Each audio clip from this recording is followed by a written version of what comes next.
Assalamualaikum warahmatullahi wabarakatuh. Saya Ita Purnamasari dari kelas 11 IPS 3. Di sini saya akan mempresentasikan tentang dampak demografi di Indonesia pada pandemi COVID-19. Demografi atau ilmu kependudukan adalah ilmu yang mempelajari dinamika kependudukan manusia. Demografi meliputi ukuran, struktur, dan distribusi penduduk serta bagaimana jumlah penduduk berubah setiap waktu akibat kelahiran, kematian, imigrasi, serta penuaan. Dampak penyebaran virus corona terhadap manusia sungguh tidak main-main.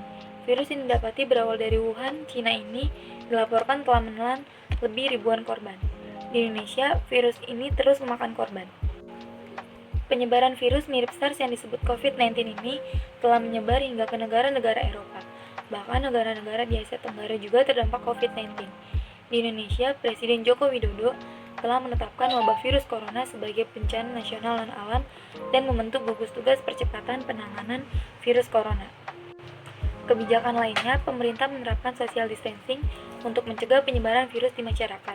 Bahkan ada pula yang ramai saat ini. Desakan lockdown di Indonesia melebar hingga ke media sosial. Kini, COVID-19 tambah ngeri setelah terbukti masuk ke Indonesia.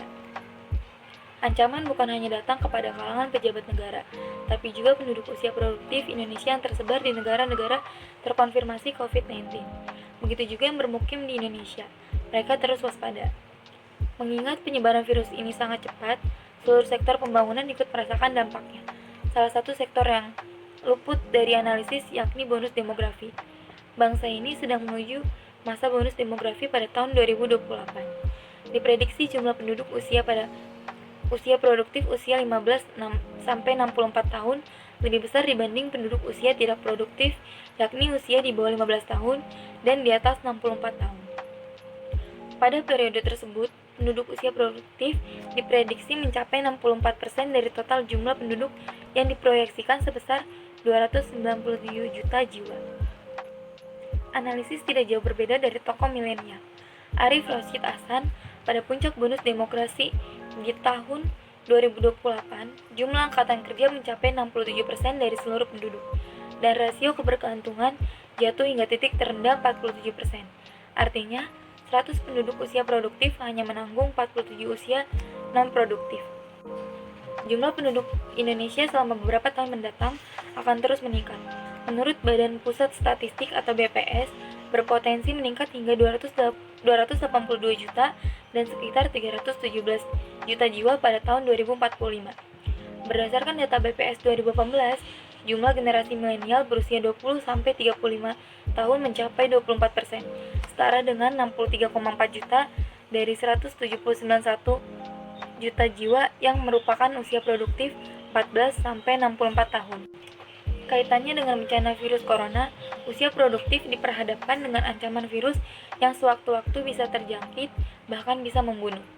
Meskipun tingkat resiko kematian penderita COVID-19 berdasarkan kelompok umur tidak didominasi oleh mereka yang disebut usia produktif, tapi perlu adanya kewaspadaan. Merujuk pada hasil penelitian Pusat Pengendalian dan Pencegahan Penyakit CDC Cina, menyatakan bahwa korban meninggal umumnya adalah orang lanjut usia yang telah memiliki riwayat masalah kesehatan.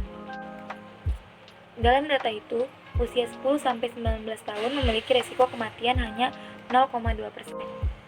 Kemudian, usia 20-29 tahun 0,2%. Usia 30-39 tahun 0,2%. Usia 40-49 tahun 0,4%. Usia 50-59 tahun 1,3%. Usia 60-69 tahun 3,6%. Usia 70-79 tahun 8%. Terakhir usia di atas 80 tahun 14,8%. Kaitannya dengan bonus demografi, kelompok usia produksi mulai dari usia 16 hingga 35 tahun rata-rata memiliki presentasi resiko kematian masih jauh dari kelompok usia 70-79 tahun dan usia 80 tahun ke atas. Demikian, jika usia 36 hingga 64 tahun dikalkulasikan, hasilnya tampak masih jauh dari usia yang mendominasi. Memang dampak buruknya tidak terlalu signifikan, namun jumlah penduduk dan kualitas SDM masih kalah jauh dari Eropa dan Asia lainnya. Pemerintah sedang menyiapkan diri menyambut masa bonus demografi. Di sisi lain, penyebaran COVID-19 menjadi ancaman besar bagi usia produktif.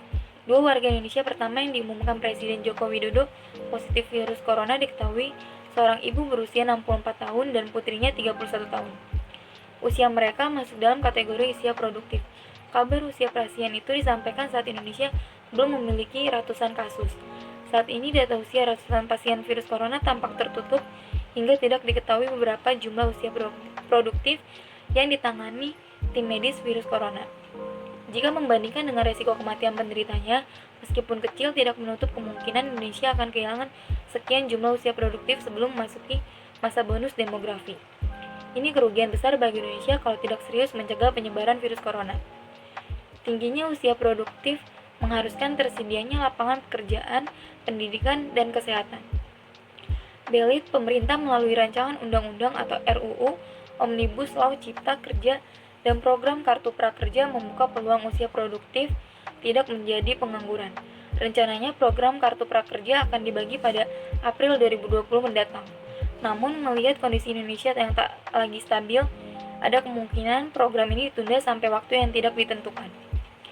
Kebijakan social distancing, self-quarantine, maupun lockdown merupakan solusi yang bisa diterapkan di Indonesia.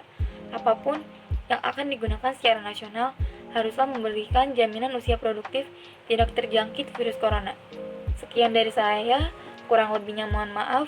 Wassalamualaikum warahmatullahi wabarakatuh.